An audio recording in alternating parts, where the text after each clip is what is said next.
وقوله في هذا الحديث يا أبا ذر فيه النصيحة، أن أنصح لكم، أنبياء يقول وأنصح لكم، قال حق على كل نبي أن يدل أمته على خير ما يعلمه لهم. وهذا متحقق في كثير من الناس لا سيما في هذه الأزمنة. فتجد الإنسان إذا ولي مسؤولية لا ترى إلا وهو إلى الأسفل، إلى الوراء إلى الوراء إلى الوراء، حتى ربما تجد حلق لحيته، وكذا لبس البنطال، وكذا وقع في أمور يعني التصرفات والدماء. وقد سألني بعض الذين كان من خيار السلفيين لما جلس، يعني التقيت يعني جاءنا ويتحدث معنا، وإذا به يسأل في أمور من الدماء، أمور في الدماء، أمور في البطش والسجن وأمور. قلنا يا فلان اتق الله، ما لك أنت سني، ما هو هذا حق الجبابرة، هذه طرق الجبابرة، ما هي طرق إنسان قد عرف السنة ويتقي الله ويخاف على نفسه عذاب الله والدماء وما كان من ذلك. لأنه زين للمسؤولين، زين لهم الشيطان أنه لا يكون استتباب الأمر لهم وإلا بالبطش والجبروت والقتل والسجن والضرب والقسوة وما كان من ذلك، فهو يرى أنه لا يتمكن من الأمر إلا بهذا. وهذا هو في الحقيقة باب دماره وهلاكه وزيغ قلبه وانحرافه وإجابة دعوات المظلومة فيه ومسخ فطرته. والله لما تكلم معي في هذا أني ذهلت وقلت انظروا هذا الخطر الآن الذي يقع فيه مثل هذا، قد كان سلفيا يعني على خير، لما تولى بعض القيادات ما إذا به يسأل عن هذه الأسئلة التي تخاف منها عليه إن سلكها.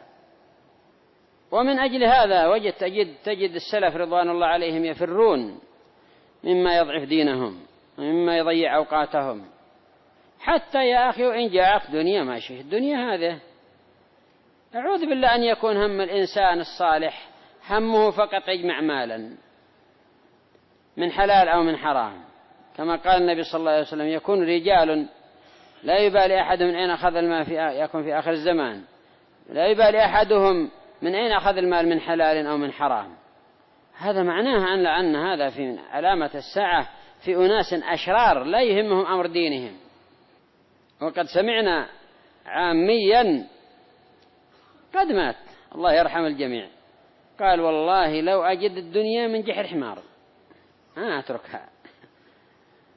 يعني آخر يقول والله لو أرى المصلحة على رأس كلب ما تركتها، يعني يلعقها. يعني هذا ما هو أمر الدين، هذا معناها لأنه عبد الدينار هذا كذا. تعس عبد الدينار، تعس عبد الدرهم، تعس وانتكس وإن شيك فلن تقش.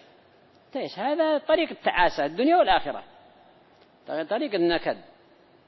والله ما الفقر أخشى عليكم ولكن أخشى أن تبسط عليكم الدنيا فتنافسوا كما تنافسوا تهلككم كما أهلكتهم.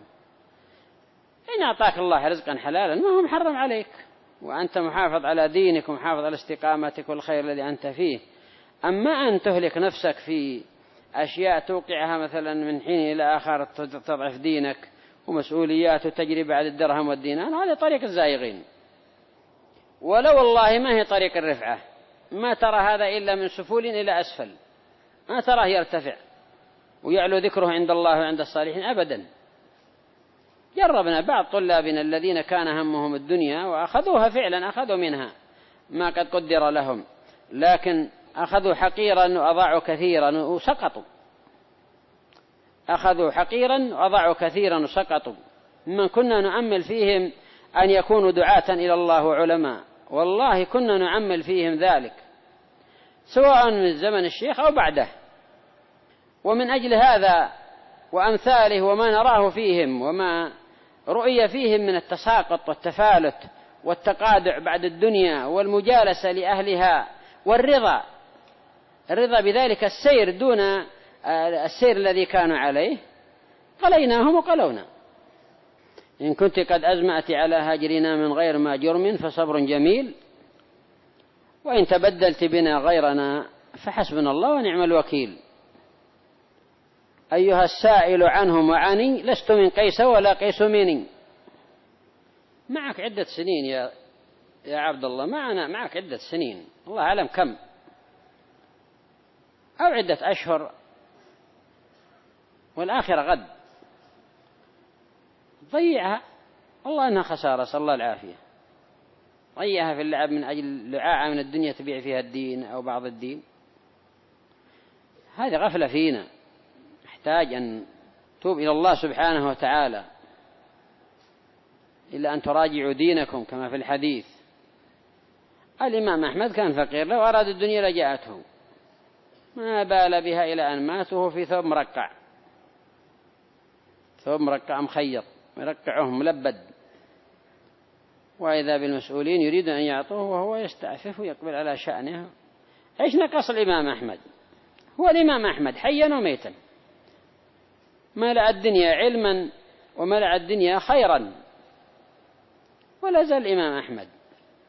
واللعاب ذاك بن أبي دؤاد القاضي الذي دور الدنيا يبحث بعد الدنيا وما كان من ذلك مضاد الهدى وأهله، ما له ذكر، راح ممقوتا ومبغوضا عند أهل الصلاح، ولا كان له كبير نفع، مع أنه كان الصولة والجولة له في زمن تلك الدولة العباسية